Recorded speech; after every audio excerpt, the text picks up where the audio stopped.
lazım olan vasitələrdən biri də, yəni müalicələr öz yerində, qidalar öz yerində, həyat tərzinin əsas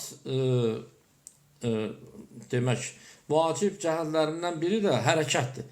Yəni insan, xüsusən də kişi xeylağı mütləq hərəkət eləməlidir. Burada yəni söhbət ancaq gəzməkdən getmir. Məsələn, gənc oğlanlar gəlir qəbula, cinsi zəifliklə 30 yaş, 35 yaş soruşursan ki, sən hərəkət edirsən, deyir, hə, bulvarda gəzirəm. Yəni bulvarda gəzməklə cinsi zəifliyi aradan qaldırmaq olmur. Yəni bədəndə testosteronun yaranması üçün əzələlər işləməlidir. Yəni bu bir aksiomadır. Harada pi varsa, pi olan nahiyələrdə insanda leptin adlanan estrogenə bənzər maddə əmələ gəlir. Həmən maddə orqanizmi qadınlaşdırır, yəni testosteronu parçalayır. Amma nə vaxt ki, əzələlər işləyir, onda testosteronun əmələ gəlməsi artırır, testosteron əmələ gəlməsi stimullaşır. Ona görə məsləhətdir ki, cinsi zəifliyi olan insanlar, pillənməsi olan insanlar müalicələrlə yanaşı, təbii ki, müalicələr də aparılmalıdır.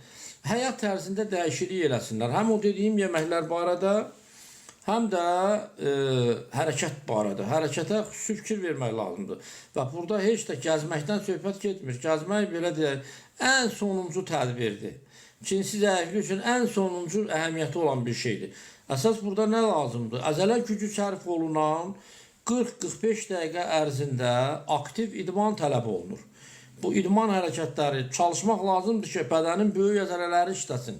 Çünki böyük əzələlər işləyəndə həmən əzələlərin işi hesabına testosteronun əmələ gəlməsi artır, şəkərin yanması artır, insülin rezistentliyi azalır. Yəni bu şeylər var. Bunlar hamısı cinsi zəifliyin qarşısını almaq üçün çox mühüm əhəmiyyətə malik olan bir işlərdir. Bura nə daxildir? Yəni sadə hərəkətlər. Hərəkətlər çox sadədir. Sadə hərəkətlərlə, amma əzələ gücü tələb edən hərəkət. Yəni əzələlərinizə belə deyək, əziyyət verməlisiniz. Yəni elə gəzməklə, nə bilim mən parkda gəzməklə bu məsələni həll etmək mümkün deyil. Bunun üçün nə lazımdır? Şəxs 40 dəqiqə, 45 dəqiqə, yəni bundan yuxarı çıxmaq ehtiyac yoxdur. Hətta artıq yüklənmə də olmaz. 40-45 dəqiqə ərzində